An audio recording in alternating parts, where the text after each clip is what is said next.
No, tak doufám, že už se vidíme. Že už je to lepší. Jde to. No, super. Tak děkuji za zpětnou vazbu. Já jsem celý víkend teďka bojoval s tím Instačem, že jsem chtěl streamovat vlastně z foťáku přes notebook a vůbec to nefungovalo. Nevím prostě proč, psal jsem mi na podporu Instagramu a nešlo to. Tak, nicméně. Já šáhnu do toho magického pytle a toto je teda prosím pěkně kultivár Marishit. Asi to bych taková největší vzácnost, co jsem z toho Japanu přivez. Jo. Já jsem si tady to, teď jsem si to udal takový poznámky, jo. Protože se by to nechtěl pamatovat. Takže aby jsme věděli, co to Marishi vlastně je.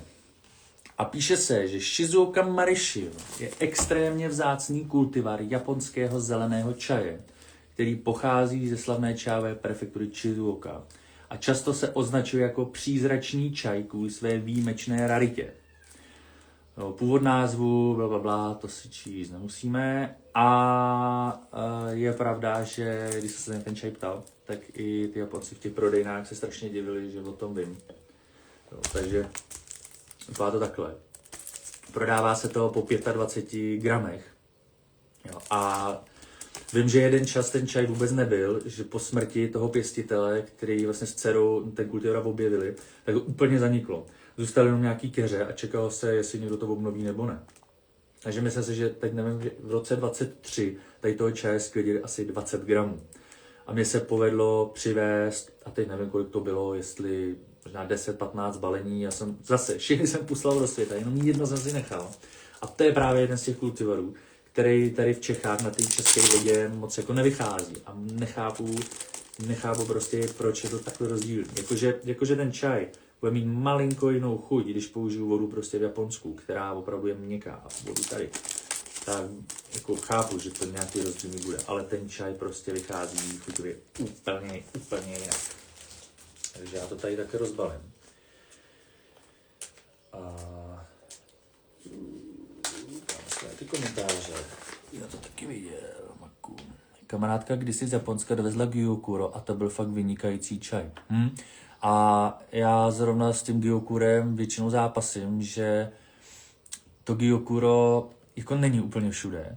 Když vždycky někde scháním čaj, tak jako hojicha, to je snad nejvíc hojicha a sencha. Jo, a to gyokuro, vždycky, když se na něj někde ptám, tak ho mají fakt jako tak okrajově někde na nějaký polici. A já jsem teda letos koupil gyokuro, který je ručně sklízený. Šáhnu do magického pytle a myslím si, že to není ono. To je ono. A to jsou vlastně úplně stejný gyokura, akorát tohle je strojově sklízený a stojí ručně sklízený a stojí 5násobek toho, co stojí tohle. A tohle získalo nějaký medaile někde ve Francii. Jo, mě teda velmi mi chutná a bude zajímavý potom porovnání tady těch dvou. Jo. A ta cena je teda brutální, jako 5násobek tím, že tohle je sklízený ručně a tohle strojově. Tak. A tohle je mimochodem z Fujitawary. Tohle jsem kupoval v Fujitawaře. Takže to si nechám někde na příště. No tak jo, tak já dám vyhřát, tady přečtu komentáře ještě. Francesco Dročko. Zkuste vodu, nádes mají i v byle. No, já už jsem vyzkoušel vlastně, co jsem vyzkoušel? Vyzkoušel jsem, mám rajce, to jsem ještě neskoušel, ale mám tu, tady ohřejvám na hýbači v té litince kohoutkovou vodu, která prošla Britou. A ještě jsem ji nechal přefiltrovat přes bambusový dřevěný uhlí. Jo. A potom, tady potom v termosce mám dobrou vodu, nízce mineralizovanou a ještě jsem ji nechal protáhnout Britou. Jo. A zkoušel jsem právě tady papírky na měření pH a ta voda měla být měkká, potom co to prošlo tou Britou, takže uvidíme. Takže já mám tady před sebou, mám vlastně sadu degustační, Nechal jsem to tady vyhřát a už mi to stihlo vychladnout, tak já tam naleju tady vodu. A ujeli bychom schválně takový pokus. Dovezla jinačí a levnější, ale tak to bylo opravdu super. Jo, jasně, jo, hele, jak říkám, prostě já jsem z toho Japonska teď měl tu araču, což vlastně taky nebylo to nic drahýho a byla úplně superová. Tady mám obrovský trapitel, tohle to bylo strašně dobrý. To jsem přivez a to bylo sklízený 29.4. a já jsem to 29.4. večer pil. A bylo to úplně luxusní, teda musím říct. Jo. A ten pitlík vlastně stál 0,0 nic, jako 8, bylo to teda 40 gramů to a stálo to asi 80 korun. Takže jako souhlasím s tím, že to, že ten čaj stojí takhle, neznamená, že jako bude fakt dobrý. Nemusí to tak vždycky být. Jo.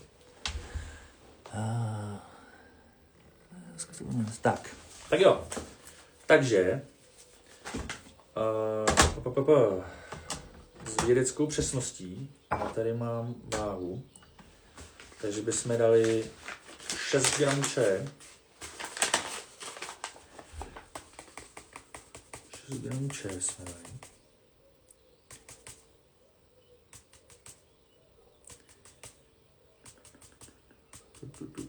Sypu.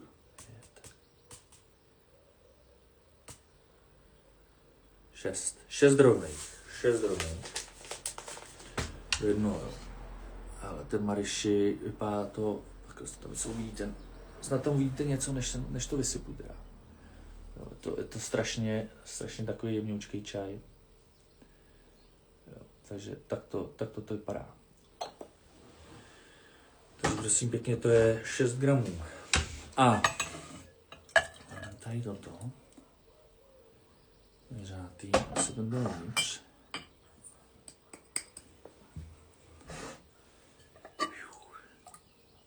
Tak. To dám zatím pryč. A co? A zalejem to vodou, dám to 60, dám to 60 dobrou vodou. A uvidíme, jak to bude chutnat.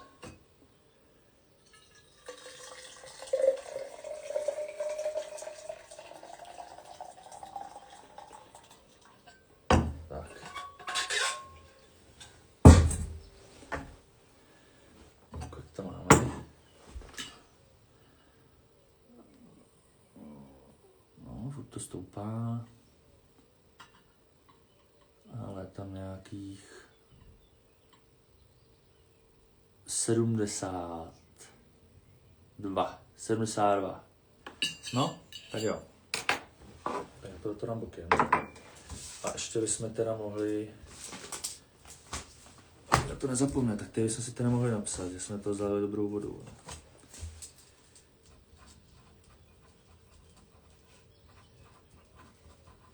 To za dobrou vodou. Tak jo, to nalepím. To bude držet. Takže toto zaléme dobrou vodou. A máme nějakou minutu. 3, takže leju.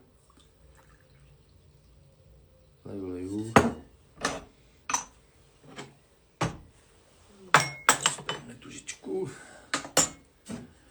Taky malinko vypláchnout. Otázka do pléna. Teď by mě zajímalo, jestli vyhříváte i šálky, protože jsou dva tábory. Jedni lidi říkají šálky nevyhřívat a někdo říká šálky vyhřívat. Takže bylo půl. 5. Takže dáme minutu. To gyokuro vypadalo skoro podobně a bylo opravdu hodně jemné. Skoro jak matcha. Jo. Ale tady je hrozně blbý, že to Mariši hrozně patlá, jako, jo, tady to vidět, prostě to je strašně jemňoučký, hrozně tu konvičku prostě zasírá to sítko. Takže to chce fakt použít nějakou konvičku, která jako dobře slejvá. 17. 23. Takže 20,5. Tak. Slejváme, jo, to je ono prostě. Hrozně blbě to slejvá. Ucpe to a nazdar.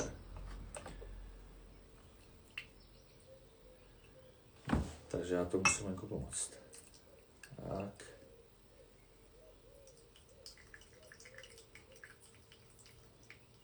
No, to barva jako je úplně brutální, to je zelený jak brčál. Tak dáme teda první. A tady bychom teda měřili zase těch 8 Gček a tady bychom teda dali... Tady bychom teda dali vodu 60, co má normální zkoutku přehnanou přes tu britu. A uvidíme, jestli to bude nějaký rozdíl. Takže tady mám zase tohle. Měříme 6 Gček.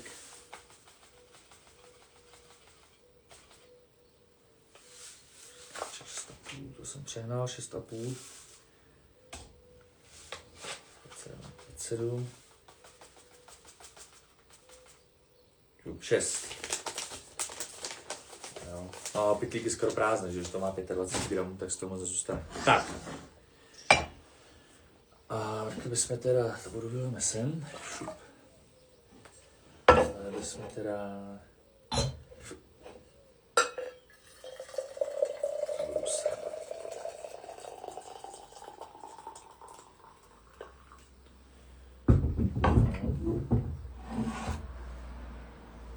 Zvěříme to. Co nebudeme.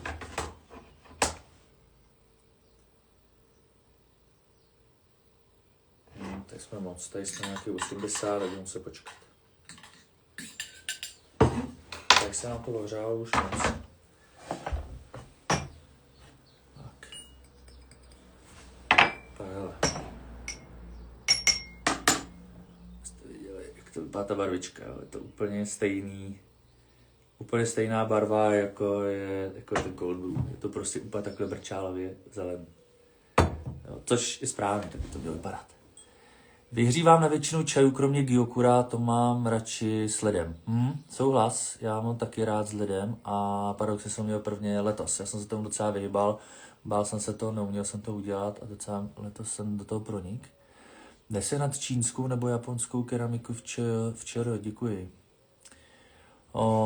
Záleží, co byste chtěl, jestli chcete nějaký Yixing, jako nebál bych se podívat se na nějaký Origin nebo na něco podobného, nebo klidně objednat něco z zahraničí, z Yunanu, ale počítejte s tím, že tam je nějaká přirážka za clo a DPH, takže ty ceny jako vycházejí docela vysoko. No. Plus člověk si to nemůže ošat. Ale myslím si, že když zajdete do nějaký lokální čajovny, tak určitě taky budou něco mít. A záleží fakt, co scháníte a kolik do toho chcete dát. Jo. Ale nebál bych se, já nevím, fakt toho Originu třeba. Jako. Čínskou keramiku, ok, dobrá, tak jo. Takže, já tady jenom dám tu...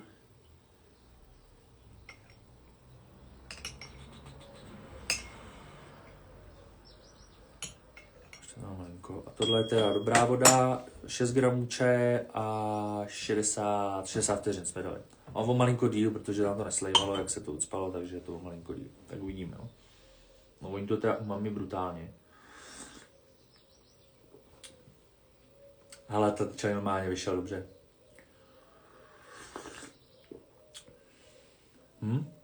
Také by to mělo chutnat.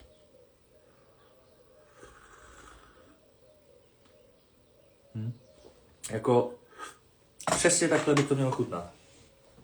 Takže záhada nedobrého čaje je opravdu prostě ta voda. Fakt jako nevěřil bych, že to může mít až takovýhle vliv.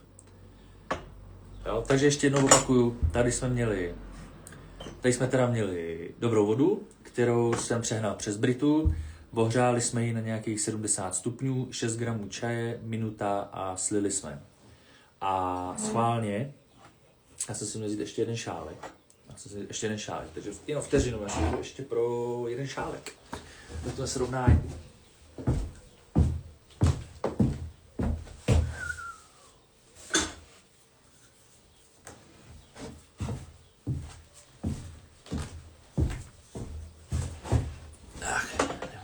Šálek. A teda, tady bychom měli mít aspoň těch 70,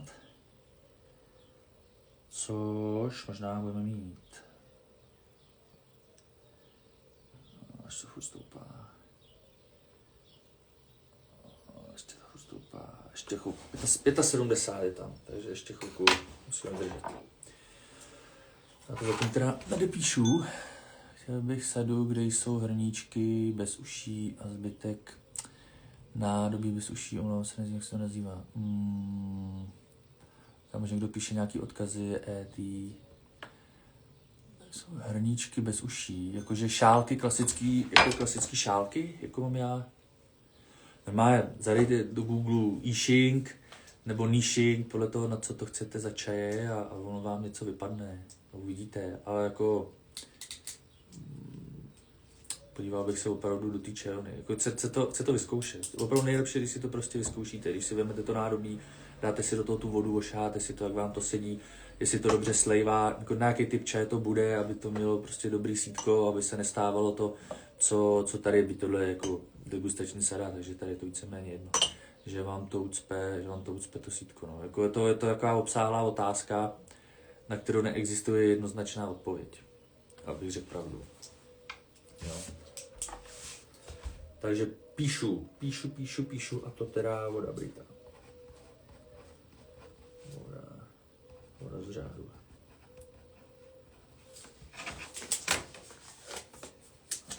Tak. Aby jsme věděli. A co nám to tady dělá? Tady nám to dělá to, že to padá.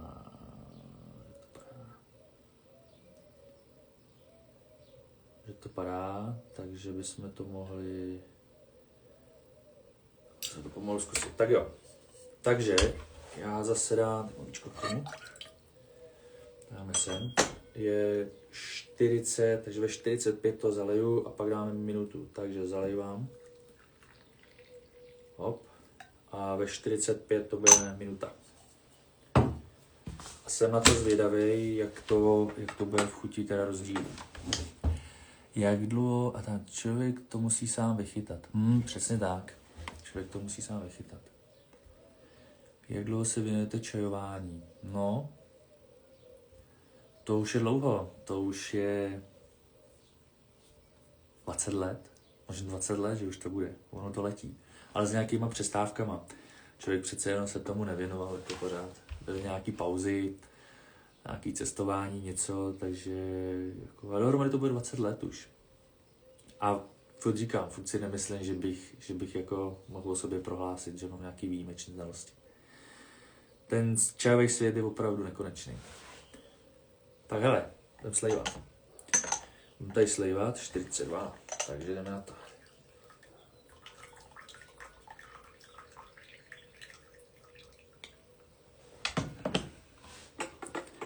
Tak a já jsem teďka to udělal jak? Já jsem to teďka troubasl rovnou tady do toho, to nevadí. Takže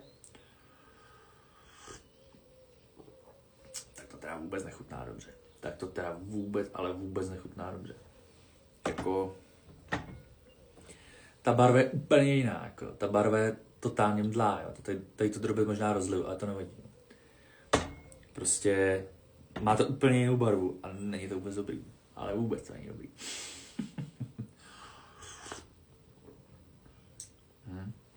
Jako je to hodně takový, je to sladký, jako překvapuje mě, že to není to vůbec hořký, jako jo. Není to hořký, nemá to žádný ocas, ale taky to nemá vůbec žádný umami.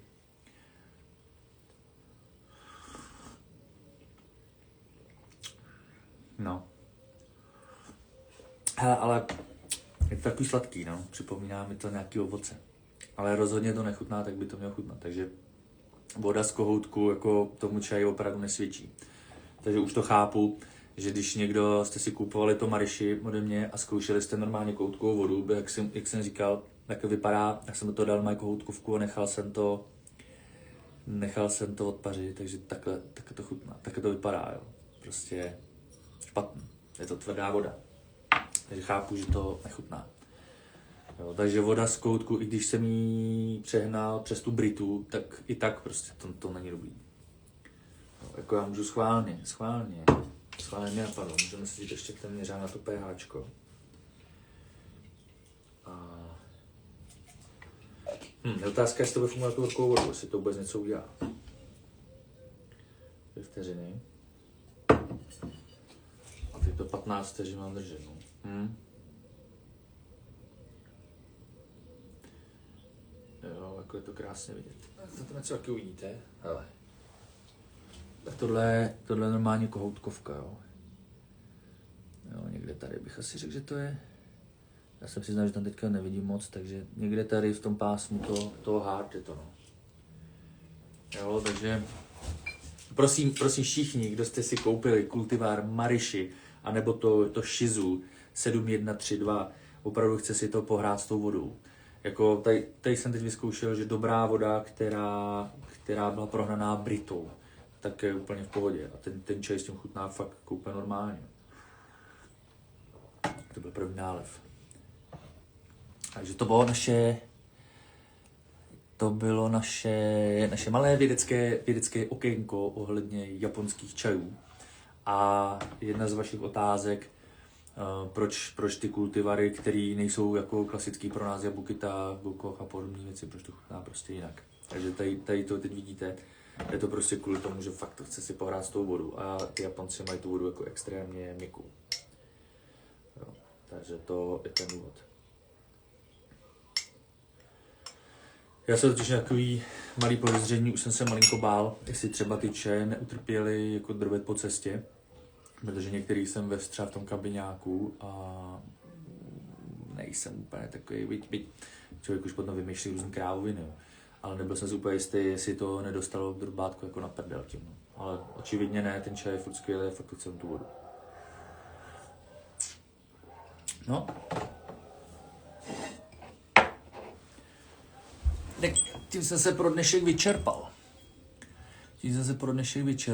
A je to nějaký prostor na vaše otázky, jestli máte. Jestli vás něco zajímá ohledně expedice Japan, farmy, čajový nádobí a podobné věci, tak se ptejte. Jinak já možná přemýšlím, že bych zkusil ještě, možná druhý nálev toho. Na pozadí toho se někdo bude psát nějaké otázky. Někdo slivu. Tsugi. A zkusil bych teda druhý nálev. Ale teda vyleju, to nemá smysl tady držet. Kdy bude čajování, kde venku? Hele, bude. Čajování venku bude. Proto jsem na začátku říkal, že jsem vlastně ne všechny ty čaje poslal mezi vás. Mi tady nějaká taška zůstala, kde mám jako nějaký zásoby od všeho, co jsem nakoupil. Takže jsem nad tím samozřejmě přemýšlel, že bychom udělali nějaký čajování venku. Ale hrozně mě jako od toho odrazuje to, že vlastně nemám žádný prostor, kdy bychom to museli dělat někde venku a jsme závislí na počasí a tak dále. Ale přemýšlím nad tím. Trochu by mě to zajímalo, jak třeba připravujete čaje vy a co byste řekli na některé ty čaje, co jsem třeba dovez a tak dále. Takže jo, určitě bych něco chtěl, jak se jenom u nás drobě oteplí, protože já jsem tady v bundě, tak já se ochladil a tady mám teďka nějakých 15-16 stupňů, jak říkám, tady u nohou mě hřeje to hybači.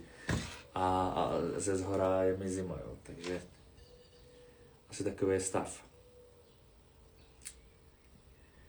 Takže máme 70, lehce pod 70, tak uděláme druhý nálev. Na těch farmách jezdíte po známých, nebo to jedete náhodně, na co narazíte po cestě? No, hele, to nejde úplně náhodně, to jsem si vyzkoušel loni. Protože ty farmy prostě za prvý je tam jazyková bariéra, že opravdu člověk prostě pokud neovládá aspoň drobe tu japonštinu, tak nemá vůbec šanci. Hlavně většina těch farem, pokud není sklizeň, jo, tak nejsou jako tam nějak jako lidi, že by tam byli prostě. Oni udělají svoji práci, zastíní to a jdou někam pryč. Takže člověk může jenom tak pozorovat čajový keře z dálky. Jo. Takže chce to dopředu opravdu plánovat a ty lidi otravovat a bušit do nich, psát e-maily, jo, různý prostě kontakty a je to opravdu o tom, že když si člověk vybere nějakou farmu, tak je to třeba otázka jako 2 let se není dostat. jeden rok já je bombarduju, že chci prostě koupit, já nevím, šizu a oni mi napíšou, že pokud mi vůbec odepíšou, tak mi napíšou, jo, a teď jsem zapomněl ten čas, tak pokud mi vůbec odepíšou, tak mi napíšou něco v tom smyslu, že buď se mám obrátit na nějakou agenturu, přes kterou to zprostředkovávají, anebo že zrovna budou busy, jak jezdím na jaře v tom dubnu a tím vlastně na mě prdějí. Jo. Tak, hele. Nekecám slejva. Takže to úplně nefunguje. Některý lidi jste mi psali, jak je to s těma farmama, že tam teď jedete a já jsem říkal, že prostě to chce fakt dopředu, že nějaký walk-in tam úplně nefunguje. Co říkáte na čaj Sakura od Obubu, jestli jste ho chutnal? No, ten jsem právě nechutnal. To Obubu já jsem přivez, ale zrovna tu Sakuru potom jsem tak šáhnul, protože to někdo po mně chtěl a nakonec si to nevzal. Takže já tu Sakuru tady někde mám. A jsem na to strašně zvědavý, protože je to taková specialitka. Vzalo mi v pytli. A nemůžu to zrovna najít. Sakura. Tohle, že jo? O tomhle se bavíme. S Obubu. Sakura. No, tak to jsem neměl. Víte, tak jak je to ještě zabaveno. Já jsem teď fakt jako... Teď jsem si říkal, že si drvou těch Japonců odpočinu, protože za nějaký ten měsíc, co piju denně, tak jsem to už takový... Dneska ráno jsem si dal Číňana a byl jsem rád, že jsem měl změnu. A je prostory mám na čajování, mám velkou stodolu. No, to já mám taky, ale právě to vypadá furt jako stodola ještě. Jako není to úplně o tom, že bych tam pozval nějaký lidi. Takže máte nějakého průvodce. Nemám průvodce. Stálo mě to několik prostě měsíců života, rok života, když jsem se učil japonsky, protože jsem po právě loňské návštěvě do Japonska zjistil, že jsem úplně bez šance. Že jakmile nebudu schopný domluvit se a když už jim píšu, tak napsat aspoň nějaký 2-3 věty v japonštině, tak oni ani neodpovídají prostě ty Japonci. Jako angličtina pro ně, i když třeba umí, tak je to pro ně tabu. Oni prostě nechtějí mluvit, protože ji neumí perfektně, stydí se, takže říkám, jako... I když je pravda vlastně v tom Obubu, tam se nešlo dostat jinak. Z Obubu, když jsem chtěl dělat biznis, tak to bylo o tom, zaplať si, přijeď se k nám podívat na tour a po té tour potom uděláme nějaký biznis. Takže někdy je to podmínka prostě ty fany, že oni se nadiktujou, že musíte přijet. No, takže průvodce nemám. Pokud opravdu to není o tom, jak jsem říkal, že je to podmínka toho farmáře, věc jako Obubu. Tam opravdu jsem musel zaplatit, projít tou tour, byť jsem úplně o to jako neměl zájem, ale nakonec to bylo celkem zajímavý, protože člověk zase si to potom poskládá dohromady, protože každý to dělá drobě jinak, jiný zastíňování, jiný čas, to stínění, jako přistupují k tomu drobě jinak. Je ta Shizuoka versus ta Wazuka je jako úplně jiná, i co se týče jako ty výslední chuti toho čaje. Takže já jsem nakonec rád, že jsem jako do toho šel, ale úplně jsem potom netoužil. A nakonec jsem vlastně s tím Obubu ani neudělal nějaký extra business, protože mě ty čaje úplně nenadchly. Musím se přiznat, že to Obubu jako... Ono celkově ten region, ty Wazuky mi přijde, že ty čaje nemají jako extrémně nějaký chuťový jako výrazný. Jako, že by opravdu to bylo takový to, co já mám rád, že to je prostě nějaká bomba. Buď je to umami, nebo je to sladký. Ta Wazuka taková hodně taková jemná, uhlazená a to není úplně můj šálek čaje. Takže já jsem s ním jako žádný biznis neudělal. Velký, kromě toho, co jsem si tady přivez. Ale druhý nálev je úplně v pohodě. Už to teda není taková bomba, jak ten první, ale... Byť já jsem ho nechal malinko díl, než bych měl teda, ale... Bylo to úplně v cajku. Takže prosím, všichni, co se díváte, co jste si koupili to Mariši a to Shizu, zopakujte to ještě jednou, experimentujte s tou vodou. Ten čaj opravdu není špatný. Ten čaj bych řekl, že zrovna to Mariši je opravdu jako výjimečný čaj, který se sem normální cestou podle mě nedostane. Byť jsem teda nezkoumal, jako jestli ho se někdo táhne velkým nebo ne. Takže opravdu dejte tomu tu péči, hlídejte si opravdu to množství, vodu, teplotu, jo, ten čas toho louhování a on prostě vyjde. No. Ale není to o tom, co jsme zvyklí z té jabuky, třeba, že jabuky to prostě vemem, zalejeme to první, druhý, třetí nálev, dáme tomu 35 až 40 vteřin a prostě to vyleze vždycky dobře. No. To tady prostě nevyleze. A je to taková vyšší dívčí. No. Tak přátelé, nějaký otázky. Už tady streamujeme 47 minut. To jsem ani nečekal, že to bude tak dlouho, že se tady takhle rozkecám. A nikdo nic nepíše. Já to mám ještě v tom cold brew. To teda musím říct, že mi taky nadchlo, že to byla jedna z věcí, které jsem si přivezl z Japonska. A říkal jsem si, taková blbost, koupím si to, uvidíme, co to bude a jako večer do toho něco hodím, stříbrný jehly, hodžičů, teď tam mám tu mariši a ráno s toho budu auta, než jdu do práce, tak vypiju tady 3/4 litru čaje. Pak našlehám maču a jsem připraven něco dělat. Tak přátelé, máte někdo nějaký dotaz? Na někoho jsem zapomněl, omlouvám se, příště to vychytám líp, ale jak mi nefungoval ten notebook, tak já to tady mám všechno přes mobil a mám to malinký a nevidím na to. Takže jestli jsem zapomněl někomu odpovědět nějaký dotaz, tak se hrozně omlouvám.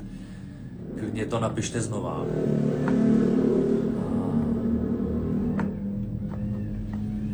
Když napíšete, já tady musím uklidit ten bordel.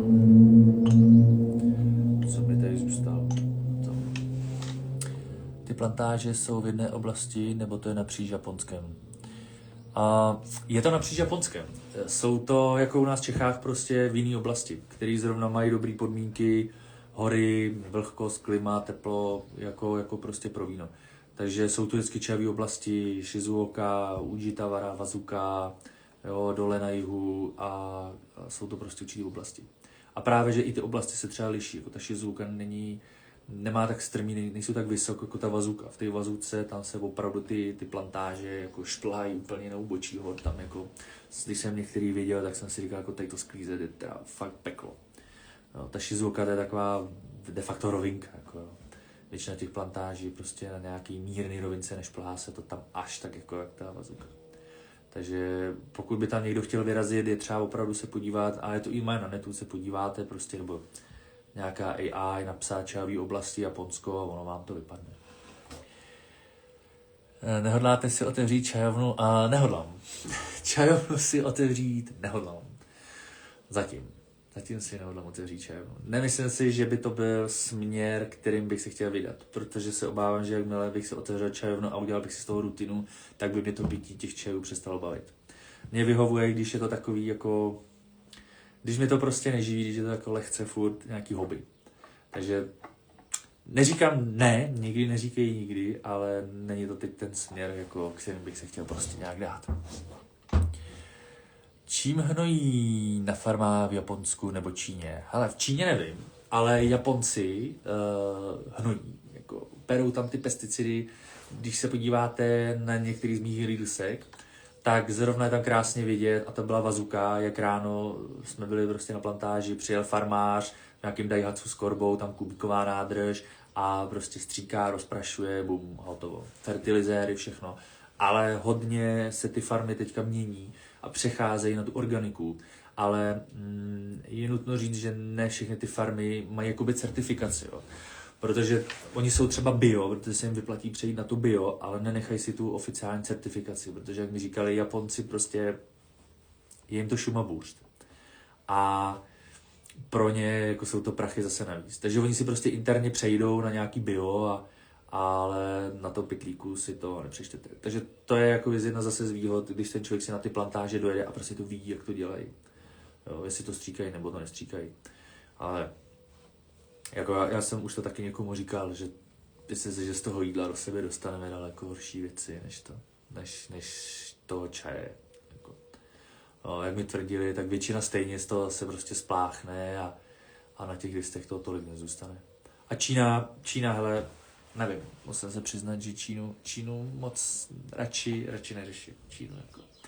To si myslím, že je úplně zase jiný jako vodíl, že ta Čína se s tím poslední leta moc jako nebabrá.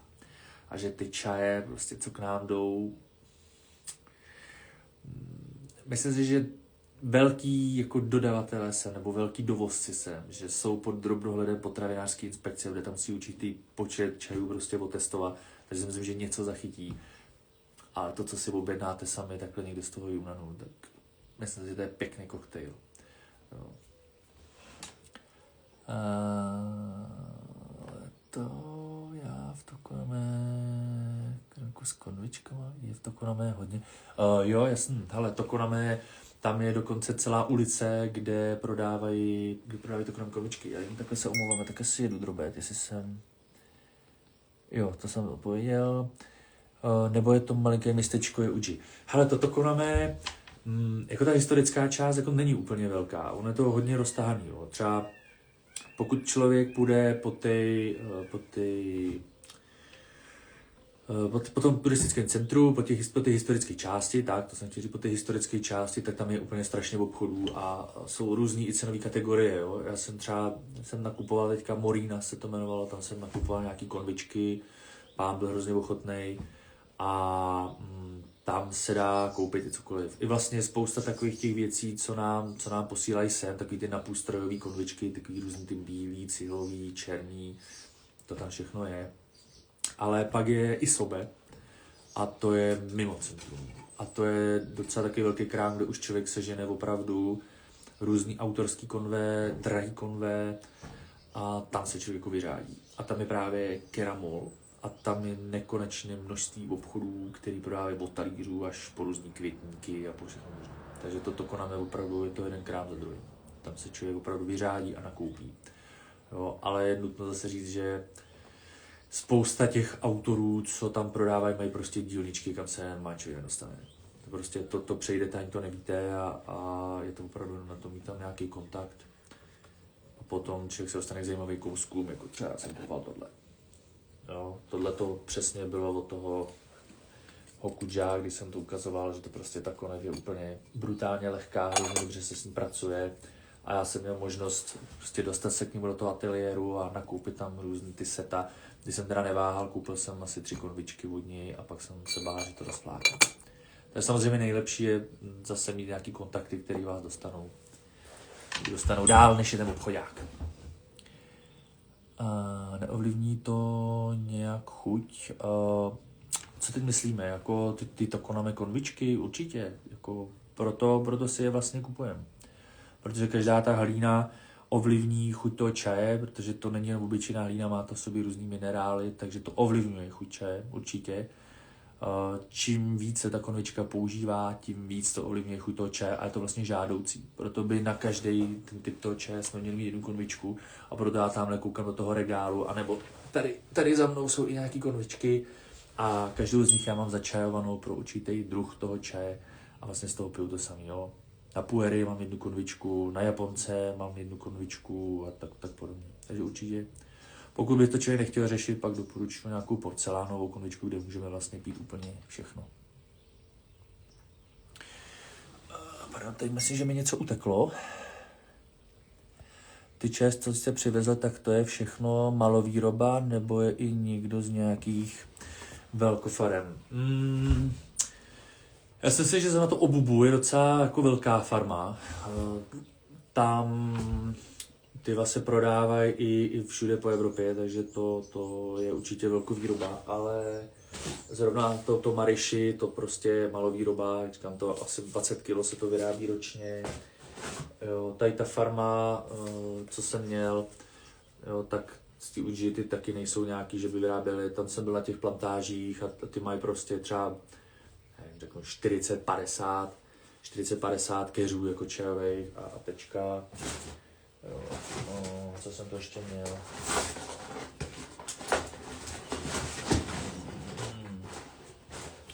Hrabu ve svém pytli tady. Jo, to Shizu to samý, to taky není nějaký extra. To je taky prostě malovýroba. Jo, že já jsem právě četl, že někde asi 5% čaje Japonska se jenom vyváží, takže jsem se snažil najít jako spíš takový nějaký menší výrobce, různé takové zajímavosti, tu Wakochu, ten červený čaj, nebo ty úlongy jsem vozil, jo, z Shizuoki a všechno jsou to převážně jako menší firmy. Kromě toho Obubu, to Obubu je jaký velký známý a tohle vyloženě je úplně malá rodinná firma a to má takový jako smutně hezký background a to je, že tady ten pán, ten Kita-san a jeho rodina, tak ten pán vyráběl čaj ve vazuce a náhle umřel a nikdo z té rodiny prostě nevěděl, jak se ten čaj má vyrábět. Ale zůstaly po něm všude po té fabrice, kde jsou ty stroje, kde se je ty čaj, tak po něm zůstaly vlastně napsaný nějaký papíry, kde on měl svoje poznámky, jak ty stroje má nastavovat a tak dál. A ta rodina se prostě rozhodla, že po smrti toho otce to jako nezabalí a že začnou ty čaje dělat sami. Takže vodní mám právě tady tu araču a to je ten čaj, co jsem dával do těch storíček, že jsem hrozně škemral, aby mi ho prodali, aby ta paní prostě mi nějaký prodala a ona prostě řekla, že ne, že jako na vývoz prostě nic, že to zůstává všechno u nich. A nakonec, když jsem z té vazuky odjížděl, tak mi poslala tady asi 40 gramů toho čaje. Takže já jsem toho dovezl jenom 40, strašně mi to mrzí. Ten čaj je strašně dobrý, ale jako už ho nemám ani 40. Takže ten čaj se mi nepodařilo koupit. Ne vždycky chci člověk úspěšný.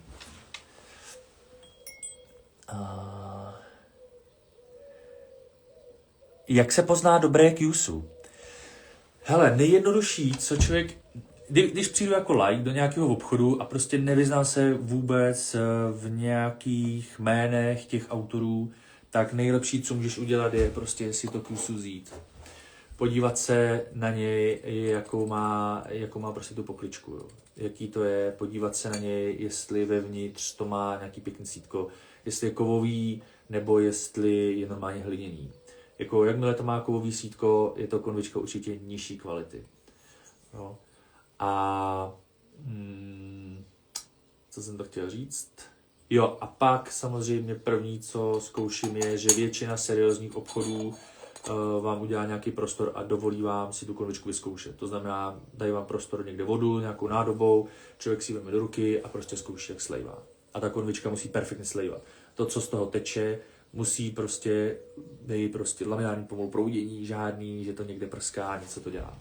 Jo, takže já, když kupuju konvičku, podívám se na ní, vemu ji do ruky, zkouknu to víčko, zkouknu, jak to vypadá, jestli to nemá někde nakřivo, jo, ten náustek, jak to vypadá a mrknu dovnitř, jestli vidím, jestli to bylo někde strojově, ručně, jak to vypadá sítko, jak si někdo dal práci se sítkem, jo, jestli to sítko je prostě nějaký plechový nebo obyčejný s pár dírkama, nebo jako tady, já nevím, jestli to bude, jo, to asi nebude úplně vidět, bude to úplně vidět, jo, že to prostě miliony a miliony dírek, přáním samozřejmě.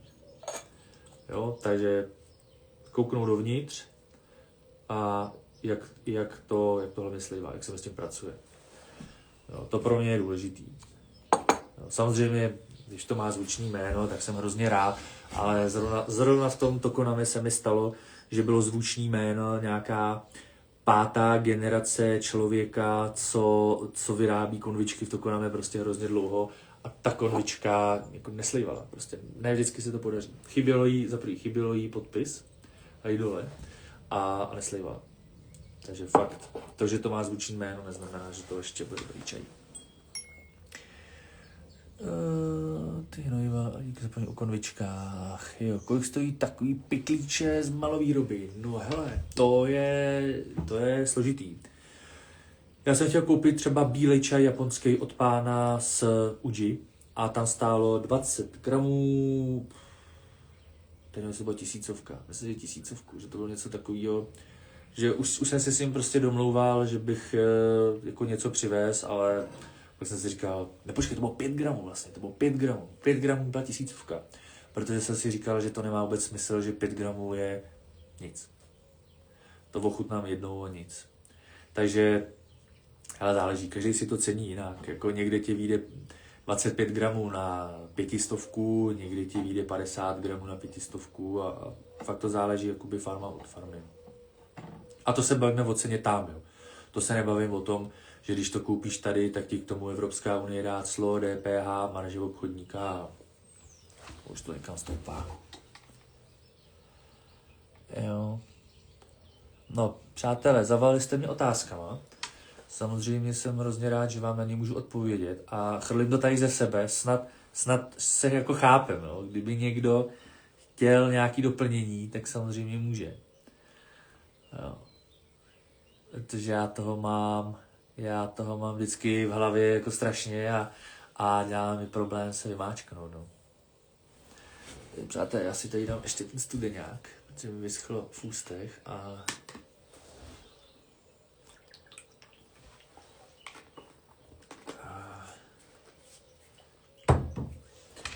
prosím, poslední otázky. Poslední otázky, než tady zmrznu, protože to hybači tady umínou už pomalu vyhasíná. A jako začínáme být celkem zima tady, v těch 16 stupních. No, nic, to já to tady začnu pomalu vylejvat. Musím teda říct, že mě ten experiment překvapil. A ještě mám rajce. Ještě jsem koupil kojenecký rajce a říkal jsem si, že by ta dobrá voda nevyšla, protože to mi poradil zase AI, že nejměkčí voda na trhu je dobrá voda. Takže já jsem koupil dobrou vodu, ještě jsem koupil to rajce. Takže ještě asi si potom doma udělám zajímavý experiment s tím rajcem. Jak to vyjde. No, přátelé. Nikdo nic, takže já se s vámi rozloučím. Jsem moc rád, že jste přišli na dnešní nedělní stream. Doufám, že vás to bavilo. A ještě nějaká otázka.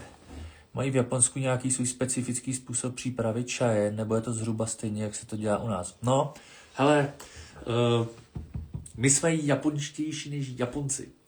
Kamkoliv jsem přišel na farmu a začal jsem se vyptávat na nějaké otázky ohledně prostě nádobí a gramáže a všeho možného, tak na mě koukali jako úplně největšího blázna.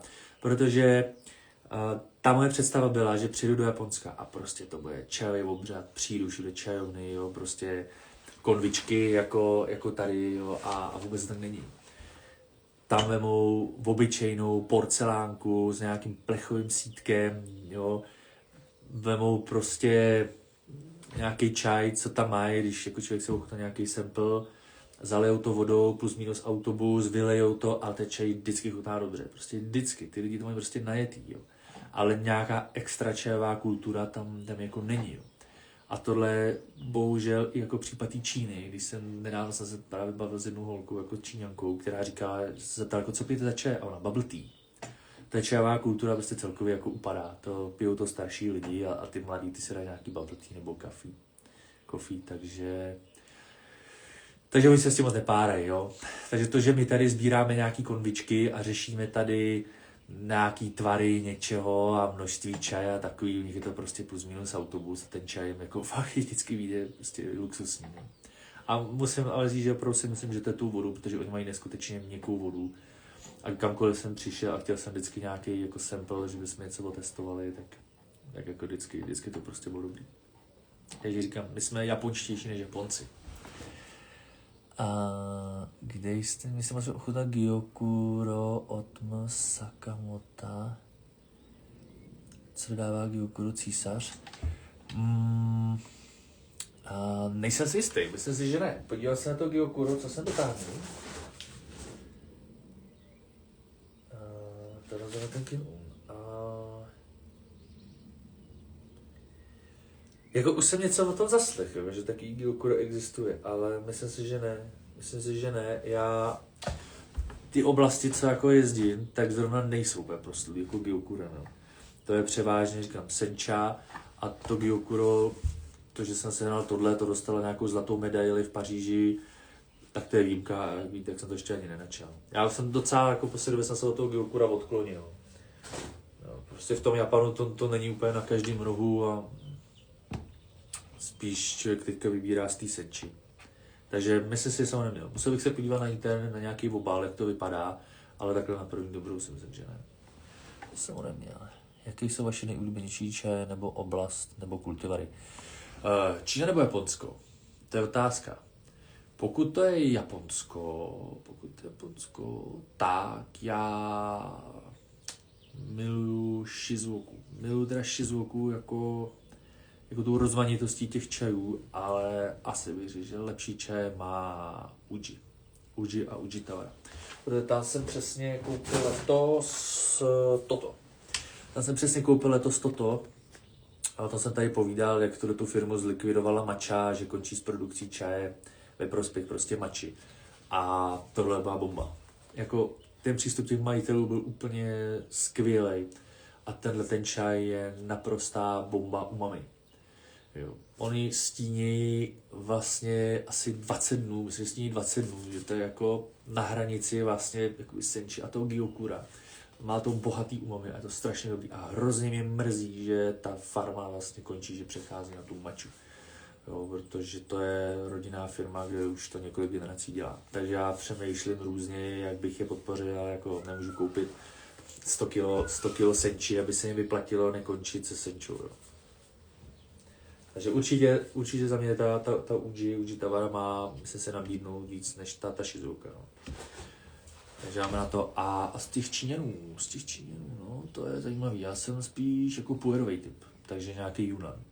Já tady mám nějaký archiv koláčů a spíš si dám něco černého. Já poslední dobou ty Číňany zelený moc nemusím. Přijde mi, že ta kvalita jde hrozně jde dolů prostě a ta cena jde nahoru. A úplně jsem se těm Číňanům začal jako vyjímat. Takže já se hodně orientuju na ty puery a na ty lupá. A už jsem tady dělal i nějaký recenze, že jsem koupil takovou urničku, ta mě úplně vystřelila, ta byla hrozně dobrá teda. Takže myslím si, že ty černý čaje jim jako pořád jdou, ale ty zelenáče, že tam se jako ztratila nějaká znalost jako prostě v překladu. A zase jsem se bavil prostě s pár Číňanama, kteří říkají, že teď probíhá hrozná generační obměna v té Číně. Že vlastně ty starý lidi jako končí, předávají to těm mladým a ty mladí nemají ještě taky jako know-how, aby ty čaje prostě byly dobrý. No. Takže tam u nich ta cena jako roste nahoru, ale ta kvalita, zatím to tam prostě není. Tak budeme doufat, že se zlepší. Jo, paradox to je, to já úplně souhlasím. Moje první návštěva Japonska byla taková, že jsem se těšil a říkal jsem si, na každém rohu čajovny, všude kyusu, super to bude prostě a nic jako jo. V kombíny v 7-Eleven mají prostě oolongy v petkách, jako, byť jsou teda dobrý, jo, ale první co bylo, jak jsem dostal čaj prostě do šálku suchem, jo, oolong, nějaký, nevím, co to ani bylo. Myslím, že dokonce to byla železná bohyně, že to byl čínský oolong. Jo, takže je to prostě tak, no. Oni mi přijde, že jako si to úplně neváží, tak jako opravdu pomalu a jistě, že ta kultura jde jako dolů.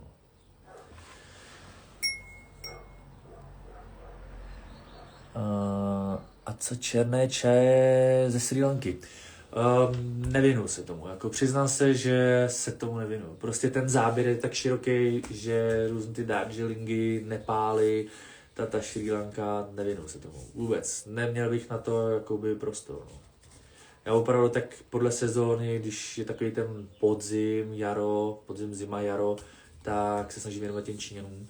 A pak, jak začne ta sezóna, tak se zase věnuju těm Japoncům. Takže už bohužel nemám.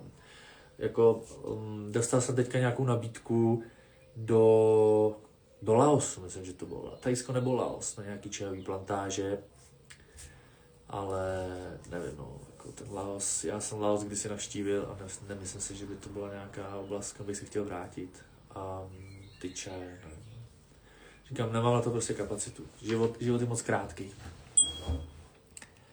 Oblíbila jsem si zelené čaje z Vietnamu. Doporučíte, co zajímavého ochutnat? Já říkám, ten Vietnam, to je další taková krajina. No. Já opravdu Vietnam, Laos, Thajsko, vůbec se tomu nevěnuju. Jediný, co znám, je Sabang. Jako, to je jediný čaj, který z Laosu znám, který jsem ochutnal a nemám na to vůbec kapacitu. Takže omlouvám se, ale neporadím bez vietnamský čaje. Neporadím, nevěnuju se tomu. Čína, Japonsko, tam bych dokázal, ale možná někdy, že mi tam zavane vítr. Přátelé, no už je tu hodinu a 11 minut. To jsem nečekal, že to takhle dlouho vydržíte teda. Se to takhle rozjelo. Tady by věděl, tak bych bejval, udělal víc z těch návrhů. To jsem si mohl něco ještě tady udělat. Jsem tu obklopený čajema a nic tu nepiju. Jaké máte vize s tímto Instagramem, anebo celkově?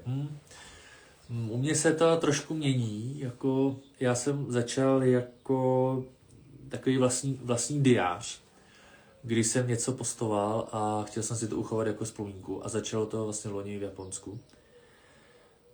Pak jsem začal točit nějaký edukativní videa, které vzbudily takový kontroverze všelijaký na čajové scéně.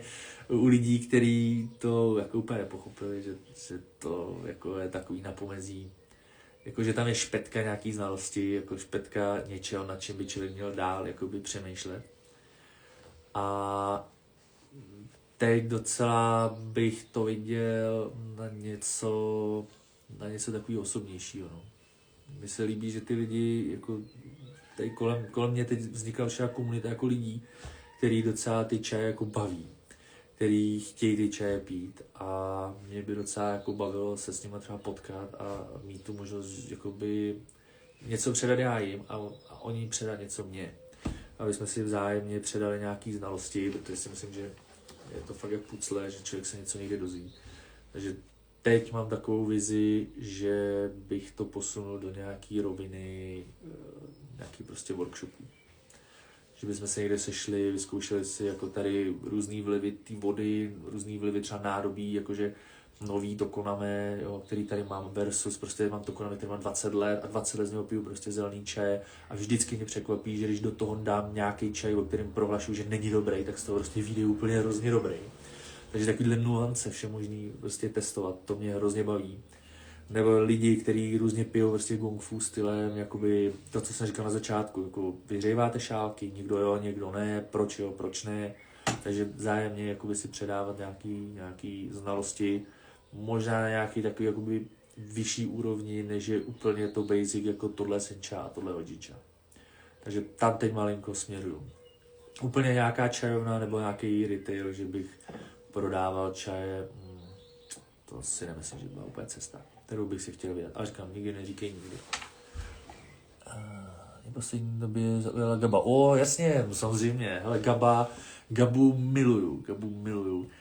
Jeden čas jsem se na ní strašně ulítával, na té Gabě. A vlastně já mám nějakou ještě v skříni. A už si myslím, že bude tak 5-6 let stará, tak by možná stála za to ji vyzkoušet, jak to vůbec bude chutnat. Ale Gabu miluju, jako to je jako podle mě velice dobrý čaj. Byť teda na mě úplně to nepůsobí, jako jak všichni říkají, že to má účinky, že tě to vystřelí někam, tak za mě asi úplně ne. To musím teda říct, že víc na mě působí ta matcha. To jsem teda nevěděl, že já jsem matchou teď úplně nahradil kafe, úplně jsem přestal pít kafe, našlehám si prostě matchu a možná jak na to nejsem zvyklý, tak ta matcha mě jako vždycky úplně vystřelí. Já jsem si ji tu dodal na lačno a musel jsem to zajíst rejží, protože jsem myslel, že to normálně nevydrží. Úplně hrozně začal bolet žaludek z toho. Takže Gaba, palec nahoru.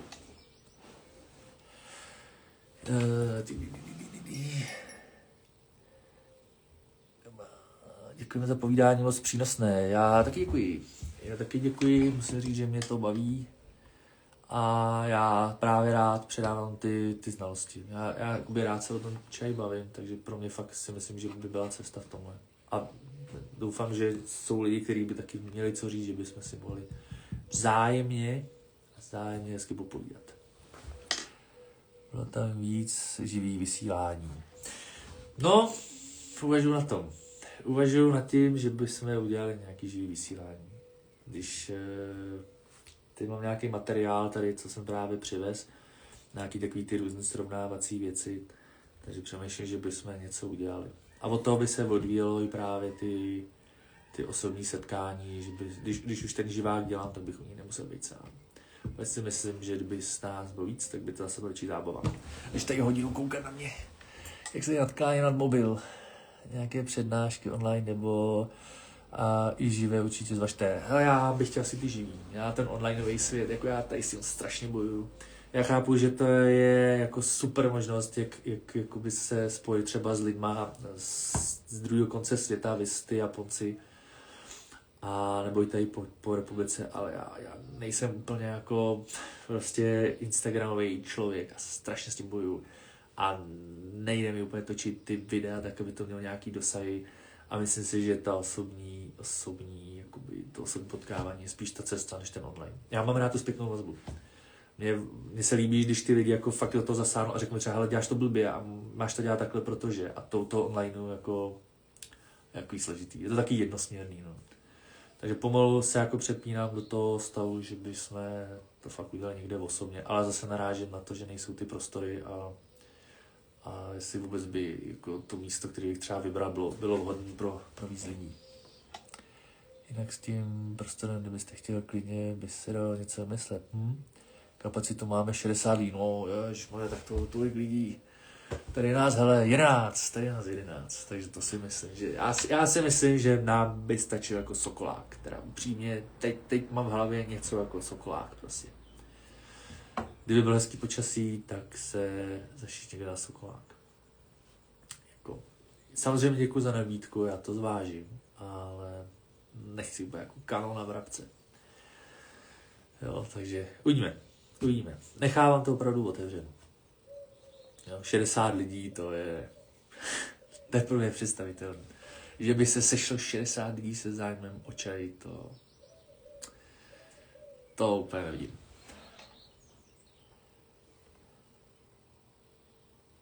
Já bych to viděl, ne, vodopád je soukromé místo. A je pravda, že já jsem tam strašně dlouho nic nenatočil.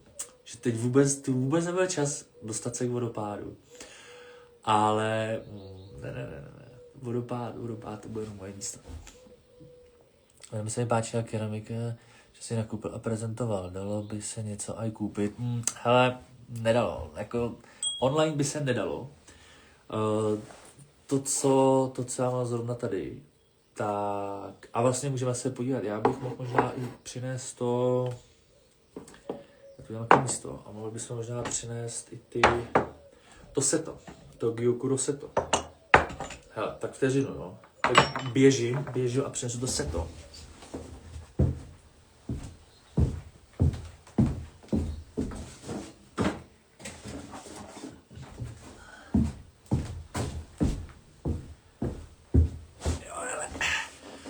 Toto je vlastně to, co já jsem dával v jednom z těch posledních příspěvků. Tady ještě jsem koupil v Tokoname takovýhle šálek. Ale to je prostě, to jsou všechno lidi, kterým je třeba 60, 70 a nemají žádný online.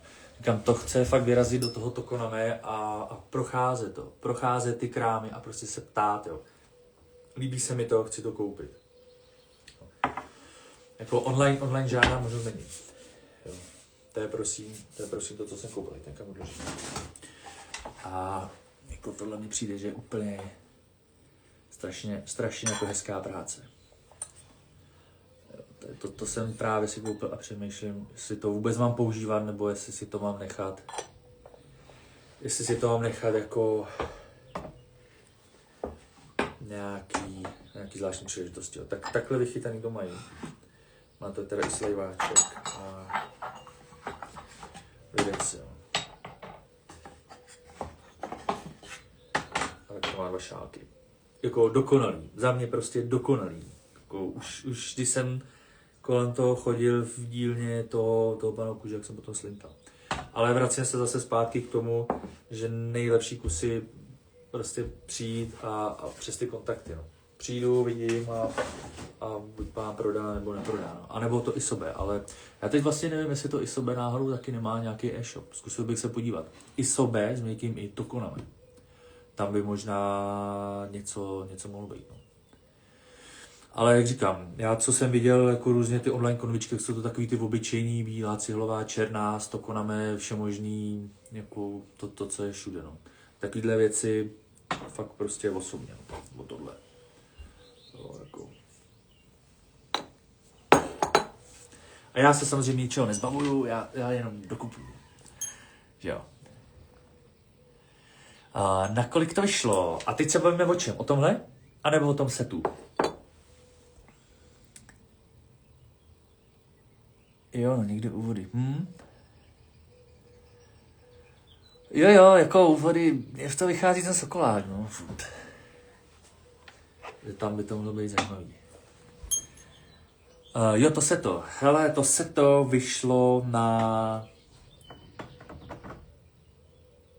Tyjo, dobrá otázka. 3 až 5 tisíc, něco takovýho to bylo asi. A bavíme se bez daně, jako tax free. Jo, a bavíme se o tom, že jsem přišel k tomu Vanu Hokudžovi do té dílny a prostě řekl jsem si, tohle chci a on mi řekl přijít za 2 dny. Jo, takže to jsem kupoval přímo vlastně u něj v dílně, takže tam není žádná přirážka nějakého shopu, nic. No. ale už si to fakt nepamatuju, ale myslím si, že to bylo do 5000, to bylo, tohle se to. Jo, takže něco takového. A myslím si, že kdyby to přišlo sem, tak by to teda 5000 stálo. Že si myslím, že by to možná bylo jednou tolik. Jo, protože fakt jako ta keramika je neskutečná. To, co ten Hokujo prostě dělá, to jsou tak krásné věci. Jo. Lehký, je to hlavně všechno hrozně lehký, ta keramika. Když jsem viděl, jak to vyrábí, jako, je to prostě pěkný všechno. Jo. A má i dražší kousky. Tam byly kousky, líbila se mi konvička, která stála v přepočtu na český, jo, stála 100 000. 100 000 stála. Jako to byla moc pěkná, ale ne.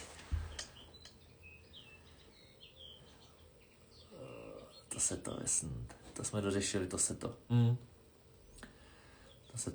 Jo, hele, jinak v Japanu, když to člověk koupí, tak taková dobrá konvička, takový dobrý kyusu je opravdu tak tu trojku bych tak řekl, jako na ty český. Takovýho něco, jako když fakt člověk chce jako od nějakého známějšího autora, tak trojku. Já si myslím, že oni to ty Japonci moc jako nekupujou, jo. Když jsem se bavil různě s těma prodejcema té keramiky, tak přesně těm Japoncům stačí nějaký obyčejný porcelán nebo nějaká obyčejná tokoname a to, když si někdo koupí prostě něco takového, tak už buď je to nějaký sběratel, anebo nějaký zapálenec prostě, co to vyloženě chce mít, jo.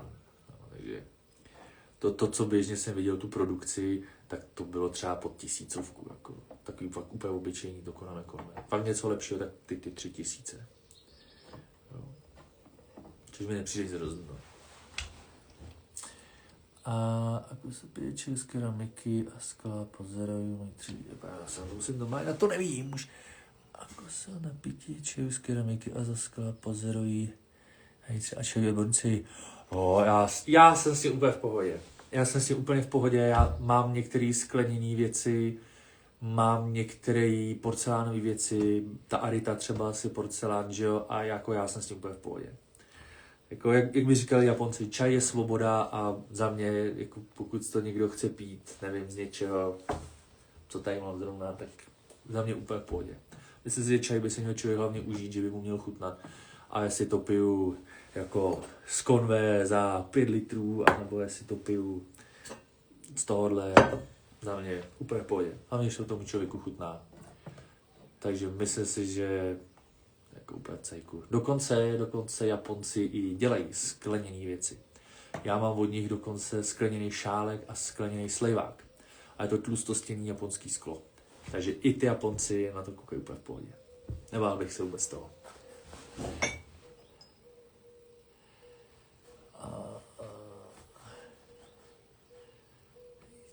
Baníci.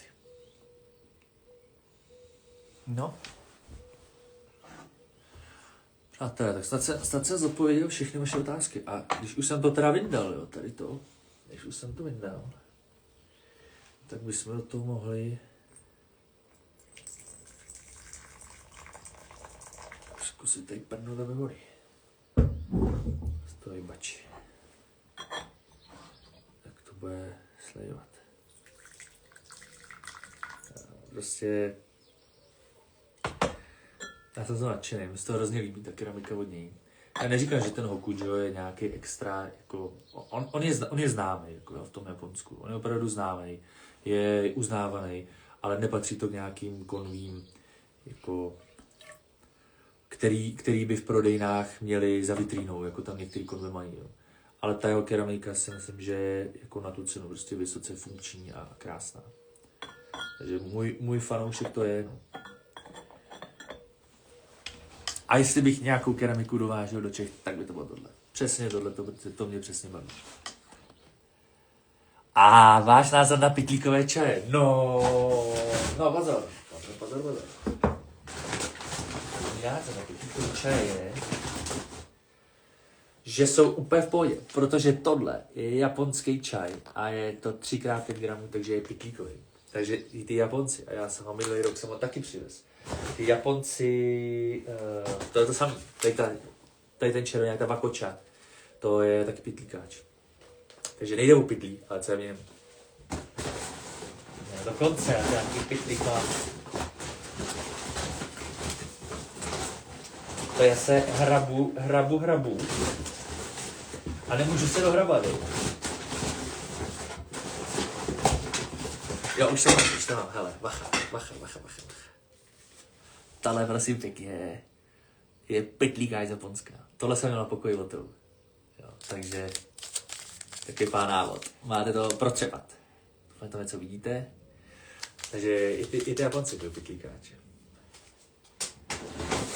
Tak, takže pytlíkáč je v pohodě za mě. Ale ne, ten jsou drtíte.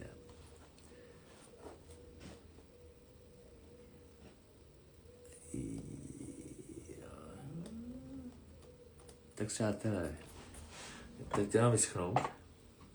Musím to pořádně vylejt. Pijete i z gajvanů, přijde mi živá vinkočky. Já ty gajvany moc je asi mám, no. Já je moc nerad používám ty gajvany, protože já je neumím držet a vždycky se o ně spálím. A já mám ty shiboridashi, mám i od některých Čechů, tady mám ty shiba a nízký, ale gajvany si moc nejedu, no. To máte pravdu. Jste pozorný sledující, protože já si ty gajvanky moc nejedu. Já jsem nějaký porcelánový, ale možná, teď jsem zahlídl nějaký videa někde na TikToku, jak si s tím lidi různě hrajou a jak to správně mají zalévat, že možná mi to drobit chytí, že si něco pořídím. Ale já primárně jsem na ty konvičky. Mně se fakt primárně líbí Shiba a Kyusu a různý Shingy, jako tady, co máme. Tohle třeba. Jo, to je jako můj mazdíček s foodogem. Jo, asi ujíždím tady na to. Byť teda koukám, že to zase zapráším. Jo. To je prostě nějakých, nevím. Myslím si, že když jsem to kupoval, tak už tenkrát to bylo 50 let starý. Mám to kolik, 10 let, tak už údajně 60 let stará konev. Ale, hele jo. Těžko říct, co to je.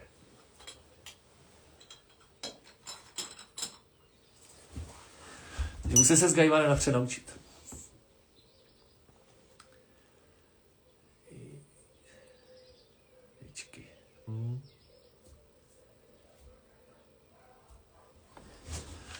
Tak přátelé,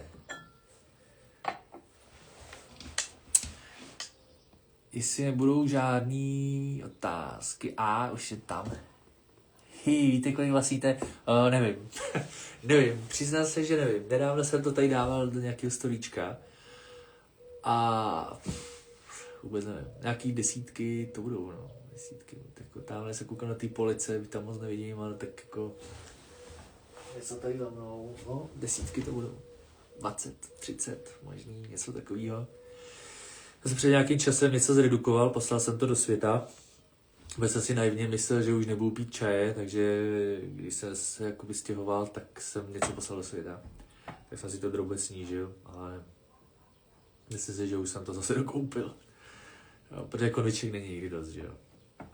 Jako člověk to furt zkouší, jako jestli třeba tahle hlína nebude lepší než tahle hlína, tenhle tvar lepší než tam ten tvar a pak někam jede a někde je nějaká konev, takže já to mám jako kopici těch koní. Fakt si myslím, že tak 20-30 jich bude. Už jste nějakou konvičku rozbil? No, jasně, nebo rozbil. Já tady mám toho tloukánka. A já vás schválně ho přinesu. Tak to je ještě poslední, co přinesu ještě od tloukánka.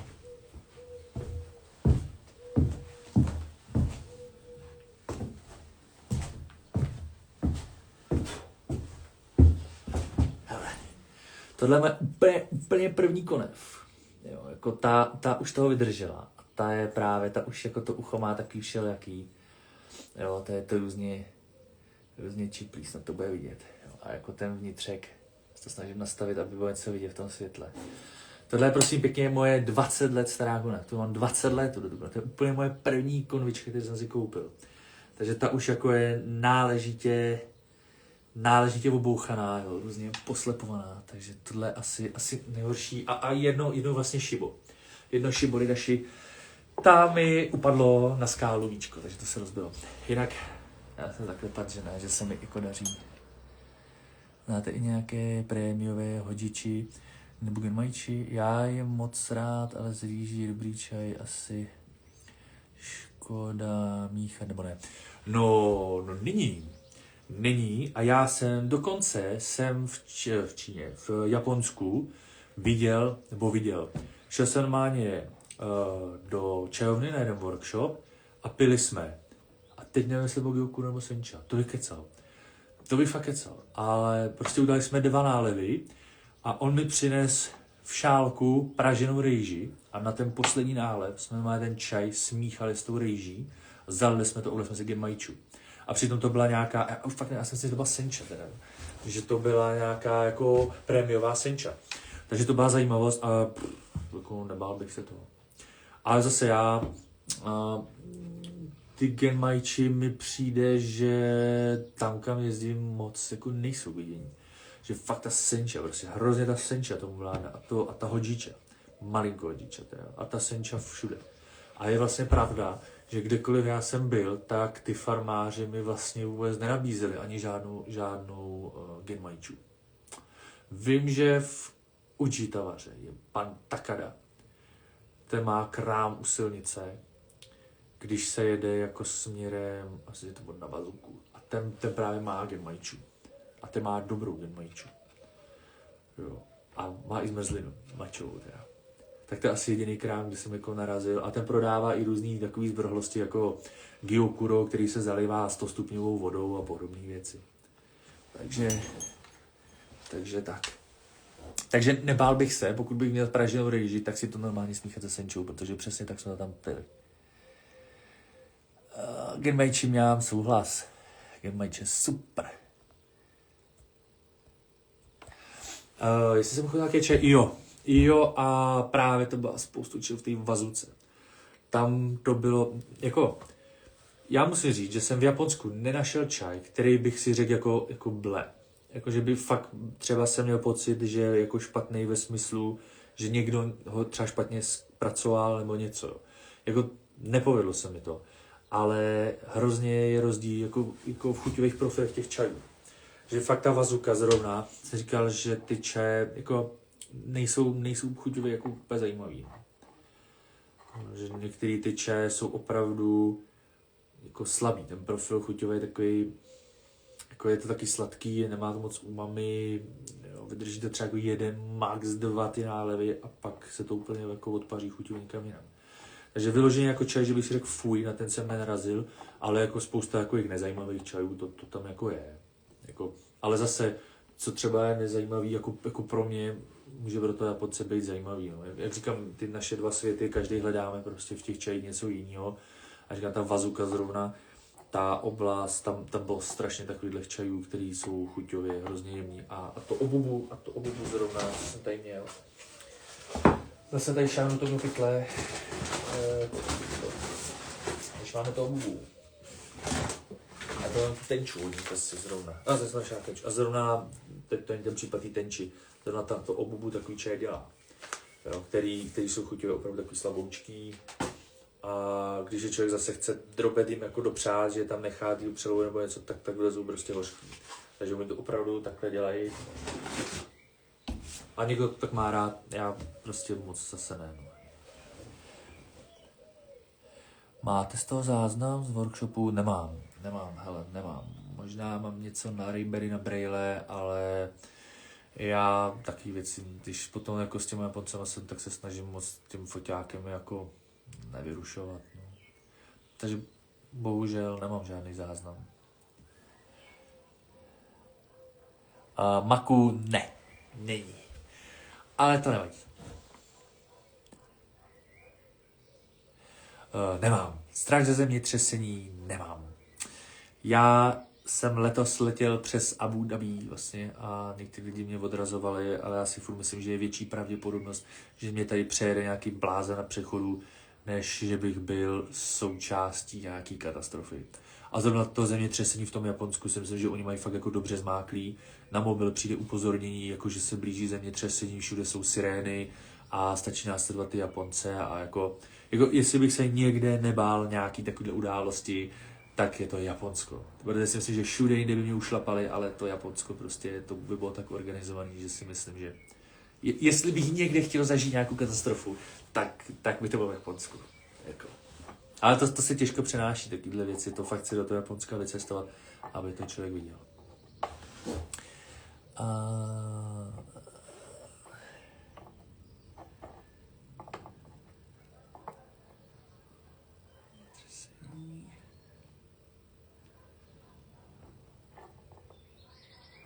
Tak přátelé, já si to vážím, že jste to se mnou vydrželi skoro 2 hodiny. Jo. A poprosím už poslední otázky. Poslední dotazy a pak to ukončíme. Já to tady musím taky poklidit. Je nějaký typ čajů, který se léčí. Já myslím, že já to nejsem jako úplně odborný, jo, jako tady po té zdravotní stránce, ale myslím si, že oni berou prostě všechny ty čaje, jako že to je jako léčivo. A teď záleží na co. Jako oni říkají, že na trávení prostě nějaká hodžiča, genmaiča, jo, na vlastně léčbu nějakých ústní duti, takové věci, že piju vlastně ty zelenáče. Ale to je jenom taky jako, já se na to fakt nespecializuju, je to jenom, co jsem jako pochytil, jo. Že prostě vím, že oni všechny ty čaje, protože to je vlastně vyluhovaná bylina, tak to berou, že to má určitý vlastnosti jako zdravotní. Je něco, co vás na vaší čajové cestě nepříjemně překvapilo? Jo, že to tak rychle skončilo. Protože to vždycky hrozně rychle skončí. To bylo jediné, co mě překvapilo. Jako, to bylo jediné, co mě nepříjemně překvapilo, že jsem si furt říkal, že mám spoustu času a najednou jsem stál na letišti a já jsem domů. Jinak já musím zaklepat, že mě to Japonsko vždycky překvapí jako příjemně. Že letos, že ta japonština opravdu otevírá strašně lidem jako ústa. Že jak člověk promluví, být třeba špatně japonsky něco, tak ty Japonci chovají se prostě úplně jinak a už to není takový, že ten člověk jenom tak klouže. To je jako můj názor. Že ta japonština fakt pomáhá. Benny Fuky na alergie prej. Jo, tak já bych tomu věřil. Jak říkám, já tu úplně jako... Já vím třeba ty čínský, jako že ty puery, že jsou různé nějaký zažívací problémy a že Číňani mají taky jsem to tady recenzoval, to jsou vlastně čaje s tou zlatou plísní. Že čaje se zlatou plísní oni považují za jako léčivý přípravek. Takže to jsem to tak někde měl.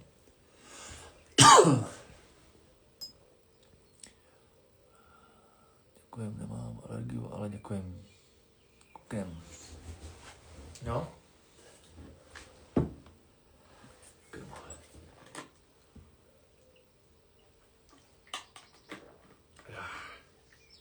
No.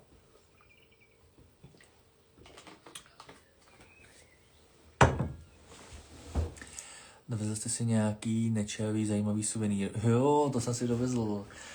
Já si každý rok přivezu telefon nový. Nějakou ulítlou japonskou specialitu.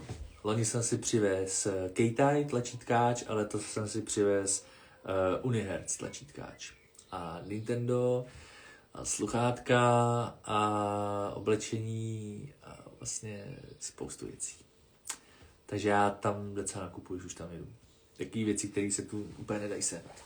Ale je to tax free, takže to člověk tam ušetří.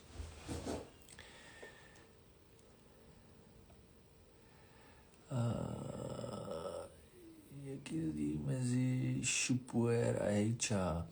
No hele, tak jako Shupuer hlavně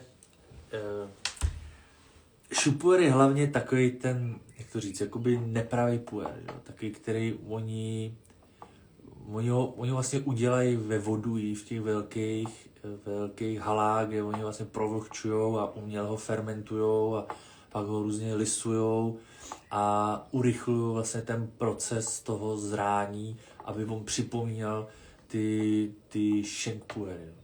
Takže už tohle samo o sobě je prostě rozdíl od té Heichi anebo od toho pueru klasického, od toho Shengu.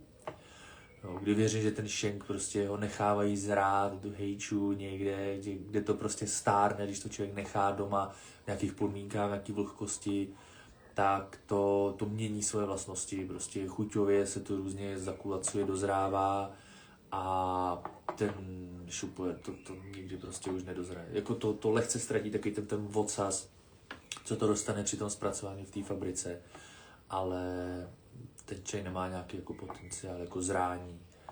Jo. Takže to je za mě asi takový jako největší rozdíl. Pokud se bavíme o nějakém jakoby zpracování a potom ty výsledné chuti, protože na ty výsledné chuti je to poznat. No, ten šupuer, to jsou relativně jako nový čaj, jo. Ty hejči, to je všechno prostě 100 let starý různý věci, ne-li víc, ale ty šupuery, to je vynález vlastně poslední třeba 50 let. Jako. To je relativně nový způsob jako tvorby čaju.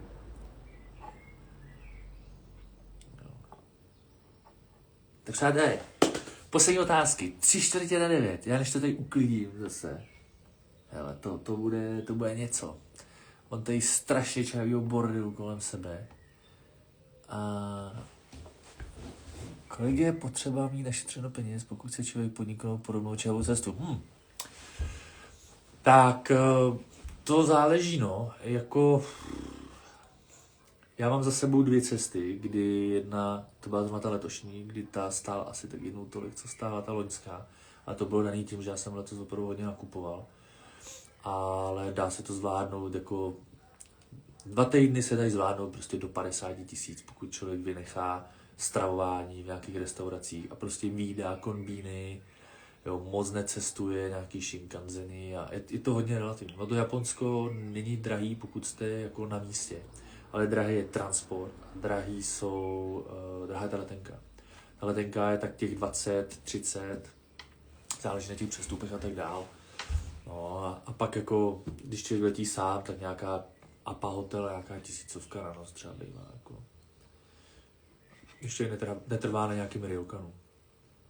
Jo, takže jako všude. Dá se to zvládnout za 100 000 a dá se to zvládnout i za 50. Jo.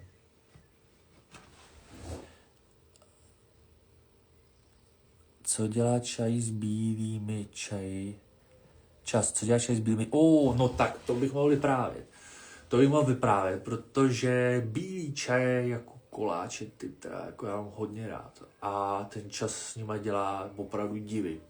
Protože já tu mám některý čaje, prostě rok, 2, 10 třeba z ty bíláče a ten mám načatej a ten prostě jednou třeba za 2, za 3 roky jako ochutnávám.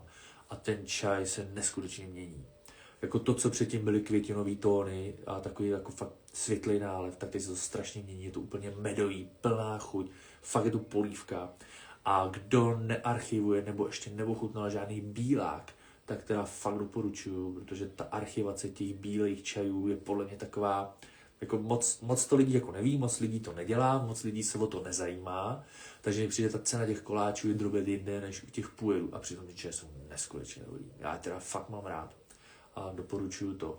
Takže kdo má nějaký bílák a nemá ho vyloženě v paneláku, strčí ho opravdu někam, kde je nějaká jako vlhkost, drobet, jo, a stabilní teplota, aby ten koláč fakt mohl zrát. To jsem taky točil nějaký video, že třeba dá to třeba tou humidoru a udržovat tam nějakou optimální vlhkost a teplotu, tak ten koláč fakt zraje. Fakt to zraje, fakt se to mění a kdybych si měl vybrat, jestli koupit koláč jako šupueru a koláč bíláku, jo, bych si koupil bílák. Určitě. Jo. No. Přátelé, poslední otázka a pak už končíme. Protože opravdu jsme tu skoro 2 hodiny. 2 hodiny. 2 hodiny jsme to tady vydrželi, což je úctyhodný výkon. My už tady stihlo vyschnout i to čajový nádobí. Máte svoje týpec? No nemám. To je právě ono. Já pořád čekám, ty Japonci si na to nejedou, no.